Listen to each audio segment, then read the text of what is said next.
नमस्कार, news top 9 मध्ये आपल्या सगळ्यांचं स्वागत। मी निखिला। आज दिवसभरामध्ये घडलेल्या मोठ्या घडामोडींनी बुलेटिनची सुरुवात करूया।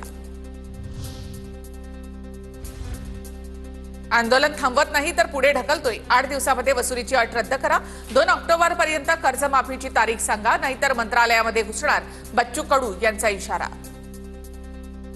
जरी तारीख सांगत नसेल तरी 2 ऑक्टोबर पर्यंत सरकारने तारीख सांगा, नाहीतर 2 ऑक्टोबर मध्ये आम्ही मंत्रालयात घुसून बच्चू कडू आता जेवण खाऊन तयार झाला का मंत्रालयात घुसल्याशिवाय राहणार नाही। कर्जमाफीसाठी 15 दिवसांमध्ये समिती नेमणार। समितीच्या अहवालानंतर कर्जमाफीबाबत निर्णय। शेतकऱ्यांची फसवणूक होणार नाही। उदय सामंत यांचं बच्चू कडूंसह आंदोलकांना आवाहन। पुण्यामधील अजित पवारांच्या कार्यक्रमात प्रहार कार्यकर्त्यांचा गोंधळ। शेतकरी कर्जमाफीवरून अजित पवारांना विचारला जाब। बच्चू कडूंना काही झाल्यास सरकारला सोडणार नाही। प्रहार आंदोलकांचा इशारा। शेतकऱ्यांचा सातबारा कोरा करण्यासह 17 मागण्या पूर्ण करण्याचीही मागणी। काल मुख्यमंत्र्यांचा बच्चू कडू यांच्यासोबत संवाद। टोकाची भूमिका घेऊन मार्ग निघत नाही।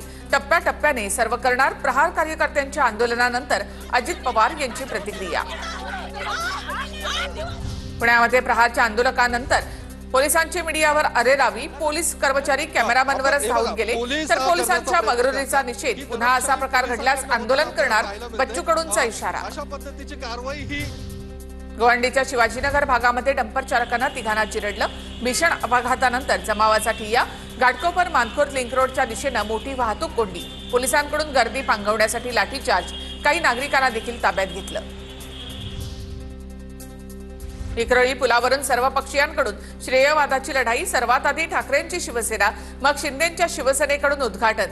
भाजप आणि ठाकरेंची शिवसेना आमने सामने। दोन्ही पक्षांकडून बॅनरबाजी करत श्रेय लाटण्याचा प्रयत्न।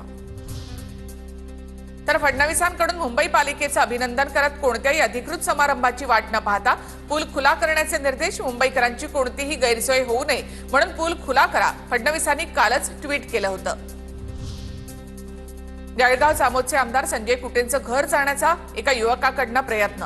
अतिवृष्टीमुळे नुकसानीचा मोबदला न मिळाल्याचा राग। शेतकरी विशाल मिरुड पोलिसांच्या ताब्यात।